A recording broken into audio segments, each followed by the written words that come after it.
Srutim Vyasam Nyashavna Kirtana Pradyantastoya Bhadrani Vidonati Suritsatam Nashtaprayeshu Abhadreshu Nityam Bhagavata Sevaya Bhagavate Uttama Shloke Bhaktir Bhavati Nashtiki. A reading from Srimad Bhagavatam, Canto 4, Chapter 1, Text 9. प्रियव्रतो उत्तनापादो मनुपुत्रो महोजसो तत्पुत्र पौत्र न पत्राणा मनुव्रतं तदनन्तरम्.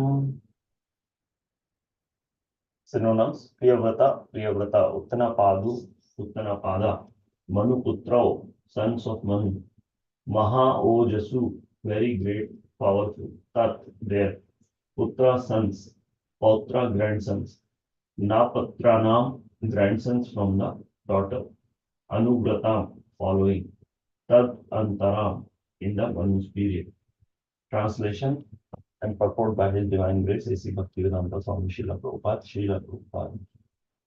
Swayambhu Manu's two sons, Priyavrata and Uttanapada, became very powerful kings, and their sons and grandsons spread all over the three worlds during that period. Text 10. Devahutim adatata kardamayatmajam manu tatsambandhi shrutaprayam bhavata gadado mama.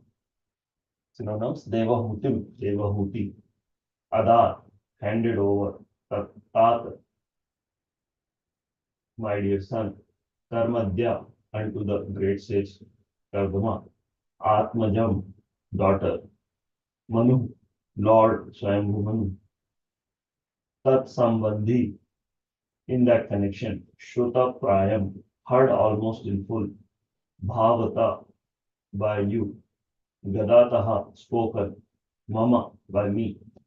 Translation: My dear son, Swayambhu Manu handed over his very dear daughter Devahuti to Kardama Muni. I have already spoken to you about them, and you have heard about them almost in full. Text 11. Dakshaya Brahmaputraya Prasutim Bhagwan Manu Prayachak Sargas Stri Lokyam Vitato Mahan. Synonym: Dakshasya, unto Prajapati Daksha, Brahmaputraya, the son of Lord Brahma, Prasutim, Prasuti, Bhagwan, the great personality, Manu, Swayambhuva, Manu, Prayachat, handed over, Yat Krita, done by whom, Sargaha, creation, Trilokyam, in the three words, Vitataha, expanded, Mahan, greatly. Translation: Swayambhu Manu handed over his daughter Prasuti to the son of Brahma named Daksha, who was also one of the progenitors of the living entities. The descendants of Daksha are spread throughout the three worlds. Text 12. Ya Kardamasutah Prokta Nava Brahma Rishi Patnayah Tasam Prasuti Prasavam Prochamanam Nibodhame.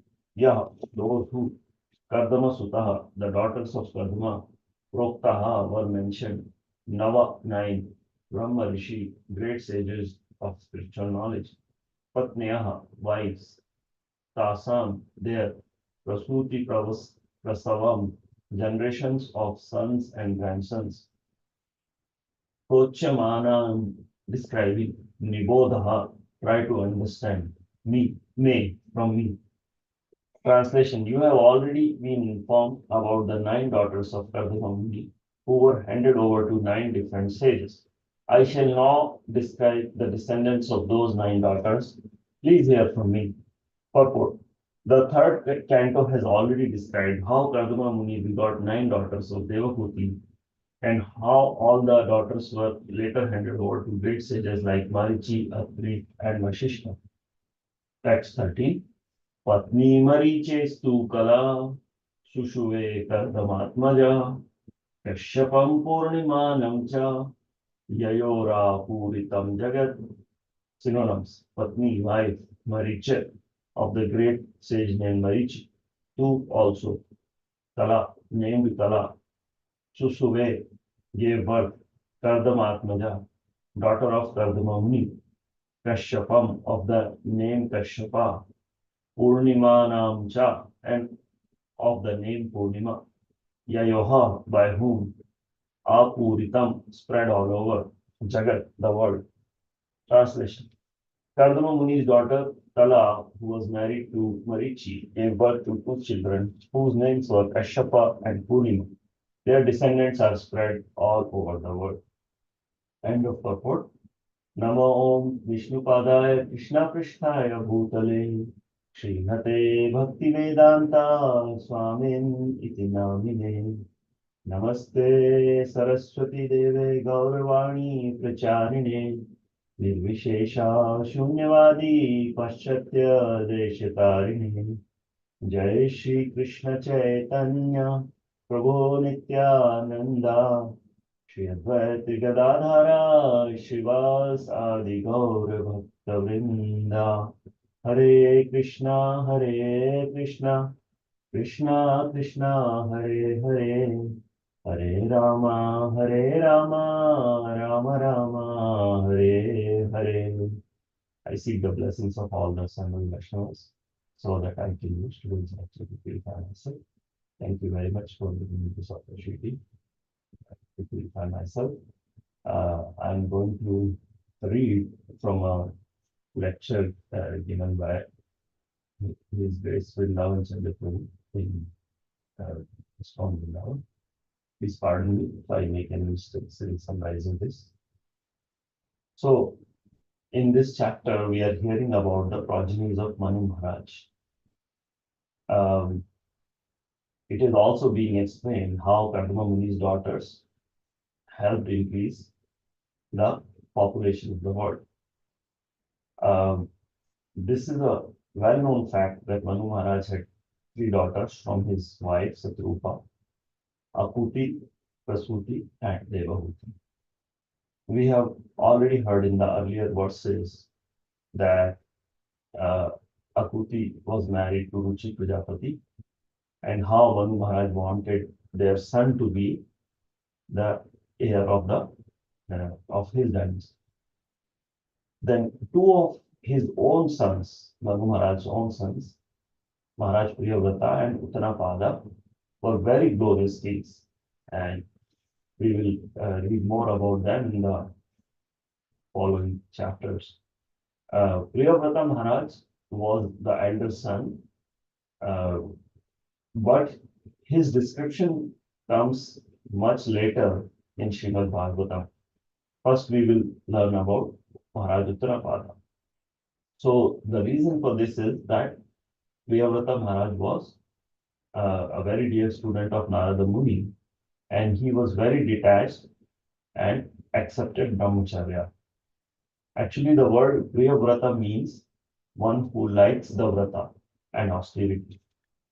So Maharaj Uttanapad married before him, and so his family lineage is explained first.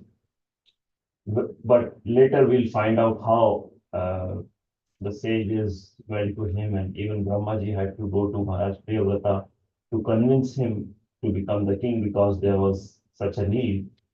But yeah, when he became the king, he served the people wonderfully. He was a very spiritual and great king. In fact, there is a pastime that he was performing a yajna one time, and that yajna required the sunlight to be available throughout, not just during the duration of the day. So he had his chariot right behind the sun god's chariot, and when the sun set, he would drive his chariot to make the sunlight available. And then his chariot took 7 rounds, resulting in the creation of 7 oceans. Also, we'll find out that King Bharat was his son, and then, pastimes of King Bharat will also come. Now, coming back to King Uttanapada, he was also very glorious king. Even though there is an incident that where he could not treat his son Dhruva properly due to being influenced by his wife's Ruchi. But that should not minimize his position. King Uttanapala was still a very great king.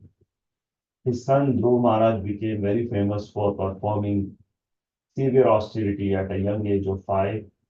And we all know that he was able to see the Lord so quickly that even the Veda knowing Brahma Rishis who can perform great austerities could not do that. So um, in the second canto, Brahmaji has explained that it's not easy to understand about the Lord and understand the science of self-realization. But with the mercy of Lord, this is possible. And Brahmaji gave examples of Manu Maharaj's wife and children, that how they were all very spiritual and how they were all able to realize the Supreme Lord. Then in the verses we covered today, we also read about Swayambhu Manu handed over one of his daughter Prasuti to the son of Brahma named Daksha, and how they produced a large number of progenies, and Prasuti was responsible for mostly populating the creation. Then we have already learned about how Swayambhu Manu handed over his very dear daughter Devahuti to Kadamba Muni in the last canto. Uh, in this, in one of the verses we covered here, the word Atmaja is mentioned when talking about Devahuti. So the word Atmaja literally means Atma and Aja. So being born from the Atma. So it also means somebody who's so dear to you. So uh, while all his daughters were very dear to Sam Manu, but he was very attached to Devahuti. And he married her off to Kardama Muni. We have already learned about this. And she gave birth to Lord Kapila and 9 daughters. So in the upcoming verses, we will learn how these 9 daughters were married to different sages and what happened, how they produced very wonderful children's and all that, details we will know. So they were all Brahma Rishis, these 9 Brahma Rishis. So we will learn more about that.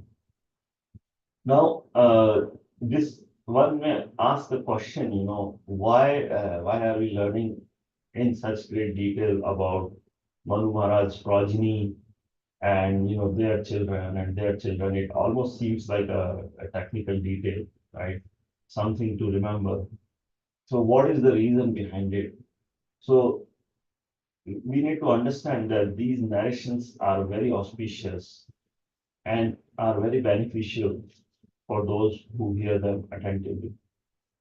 All these personalities are great examples of how to lead a spiritual life and at the same time how to be a grahastha also, right? So these two are not mutually exclusive, that either you can do um, sadhana and lead a spiritual life, or you can be a family man.